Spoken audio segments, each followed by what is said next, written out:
C'est parti les amis, on se retrouve sur le Bitcoin pour une nouvelle vidéo et on a du nouveau, donc c'est pour ça que je n'en ai pas fait avant. Regardez, on était dans un range ici, je vais prendre mon pinceau si TradingView le veut bien, l'ordi qui bug un peu en ce moment.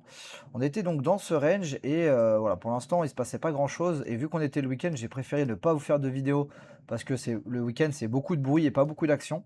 Bref, ce qu'on a eu hier, du coup lundi, on a eu la prise de vendredi. La prise de vendredi ici, et pour l'instant, on est en train de réintégrer. Donc là, à mon avis, on a des liquidités à venir chasser. Donc il y a des fortes probabilités de continuation baissière sur ce graphique.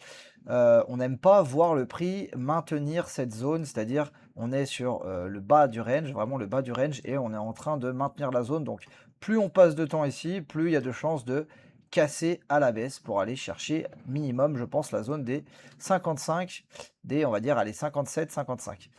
Voilà pour le Bitcoin. On va regarder en 4 heures si on a autre chose, mais je préfère rester en daily. On a une vision beaucoup plus claire et nette de ce qui se passe. Alors, si le graphique veut bien, voilà. Donc là, on n'a pas grand-chose, une bougie d'incertitude. Là, on a un FVG. Donc, par exemple, je vous donne un exemple, on peut retourner dans le FVG pour se faire rejeter, c'est pas impossible. En tout cas, voilà, on a un lot, deux lots, trois lots, quatre lots, cinq lots, ça fait beaucoup.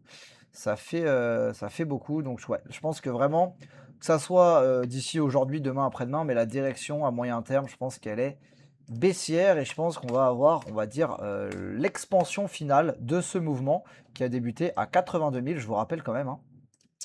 Les amis, je vous rappelle vite fait l'ampleur du mouvement, parce il est quand même important, hein. On a commencé le mouvement, non pas 67, attendez, je suis en daily là, ok.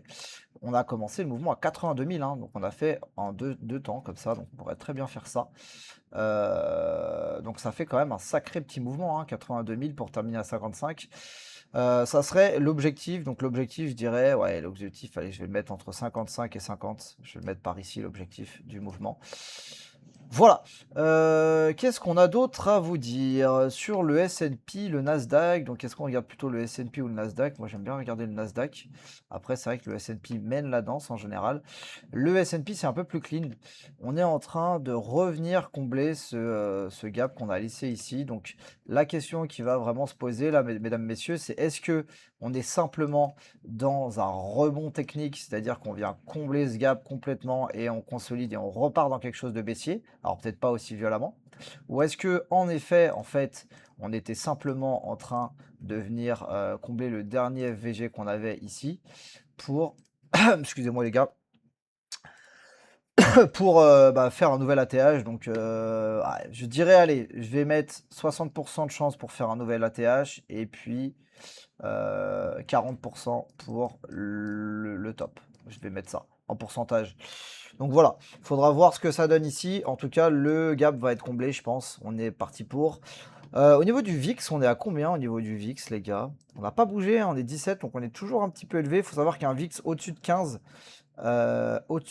apparemment, est un petit peu élevé. Enfin, ouais, quand on regarde l'historique, pas tant que ça.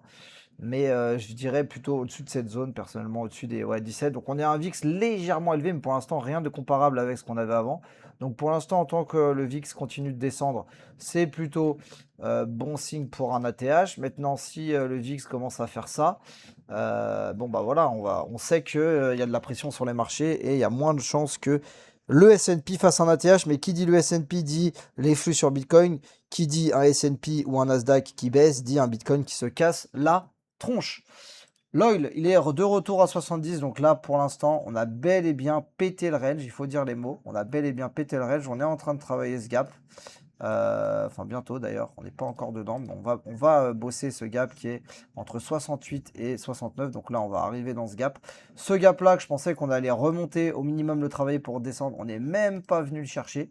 Vous avez vu, on est directement venu descendre comme ça, donc on n'est même pas venu chercher ce gap. C'est assez bizarre. C'est vrai que sur le pétrole, en vrai, j'ai beaucoup de dessins là, mais c'est bizarre parce qu'on a 1, 2, 3, 4, 5, 6, 7, 8, 9. On a beaucoup de sommets quand même sur le pétrole. Après, ça veut tout et rien dire, mais on a quand même beaucoup de sommets. Donc à voir, mais pour l'instant, tant que la situation géopolitique reste la même, pas d'inquiétude à ce niveau-là. Au niveau de Other contre Bitcoin, Est-ce qu'il y a vraiment quelque chose à notifier? Pas grand-chose, c'est un peu faiblard. Voilà, au niveau du dollar index, tiens, dollar index ouais, qui est en train de faire ce qu'on avait dit, c'est-à-dire cassure. Non, on n'a pas pris les stops encore, hein. Donc là, à mon avis, on va vraiment se diriger vers ce FVG. Cassure, rebond, FVG. Donc ça serait plutôt baissier pour. Enfin, plutôt le scénario où les indices seraient proches d'un petit top local, par exemple. Au niveau d'Ethereum et de Solana, c'est un petit peu différent parce que on a Ethereum qui est beaucoup plus faible. Désolé les gars, j'essaye de vraiment de zoomer, de montrer ça en plus gros. J'ai beaucoup trop de dessins aussi, ça me saoule un peu.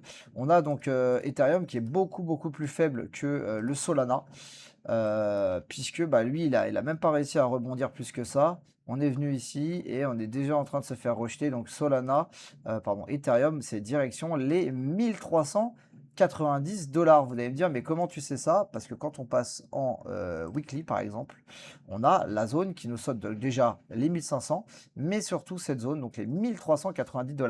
Donc je vous conseille de mettre, si vous êtes en short, hein, pour ceux en short, un petit ordre de vente gentil ici et un ordre un peu plus sympa par là. Et puis voilà, je vous laisser faire un petit peu le cours décider. Voilà. Au niveau de Solana, Solana. Donc là, on a eu. Alors c'est vrai qu'en weekly, on le voit pas, mais quand on passe en daily, on va le voir beaucoup mieux. On a eu un rebond plus important sur Solana, tout de même. Donc quand on va zoomer un petit peu comme ça. C'est vrai que mes traits, attendez, parce que là mes traits bleus, on en voit de partout, ça commence à me saouler. Je vais les enlever. Donc sur Solana, bah d'ailleurs on a fait exactement ce que j'ai marqué sur mes traits bleus.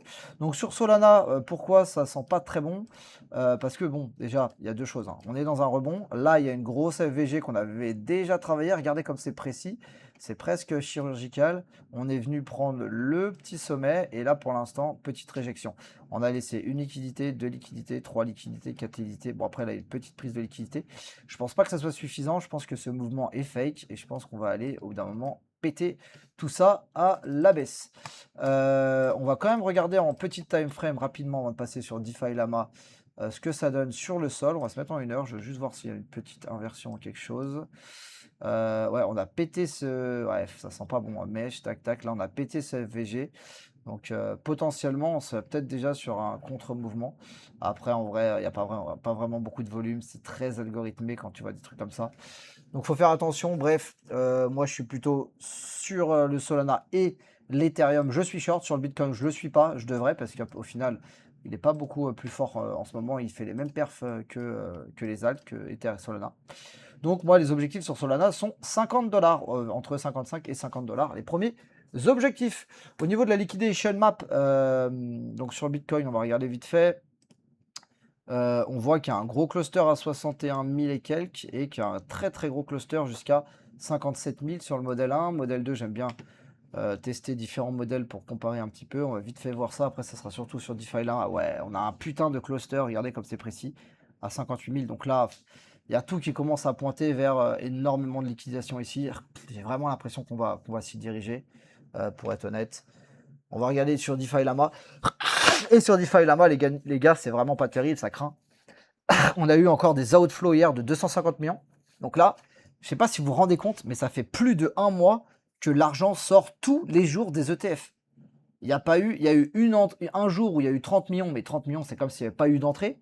Il n'y a pas eu un seul jour où il y a eu une entrée significative d'argent sur les ETF depuis 40 jours. J'ai jamais vu ça. C'est la première fois, même lors du dernier rebond, on avait des entrées.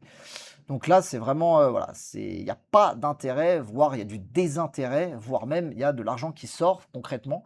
Et le stablecoin market cap est encore plus parlant. On était, je rappelle, à 325, voire 330. On est à 312. On fait que de perdre des stablecoins, perdre des stablecoins, perdre des stablecoins. Ça, c'est quand on regarde la charte. Regardez ici, hein, regardez ici quand on a commencé à pointer le bout de son nez, blam, on a pris un gros cluster, hein, on s'est craché. Et moi, c'est ce que j'aimerais voir. Je vous dis la vérité, c'est vraiment ce que j'aimerais voir pour me dire que le bear market, voilà, est non pas terminé, mais qu'on est dans cette phase. On serait dans cette phase-là avant le crash. J'aimerais bien voir un crash de market cap du stablecoin, un bon petit crash pour vraiment me montrer qu'il y a une belle capitulation. Ça serait bien. Pour l'instant, on est plus dans quelque chose de lent. On était quand même à 235, donc là on a baissé. Donc ouais, il n'y a rien de positif d'un point de vue DeFi Lama, ni en termes d'entrée de stablecoin, ni en termes d'ETF inflow. Bref, Il peut y avoir, je résume la situation pour les 2 qui restent, il peut y avoir un petit rebond sur Bitcoin à court terme, peut-être un petit peu rebond merdique de quelques milliers de dollars, même on peut même monter là si vous voulez, mais la dynamique est baissière à 1 à 2 semaines. Attention, une fois qu'on aura atteint cette zone ici, il y a des bonnes probas cette fois-ci de avoir ce qu'on appelle un counter trade rally pour l'été, pour cet été. Voilà les gars, ciao.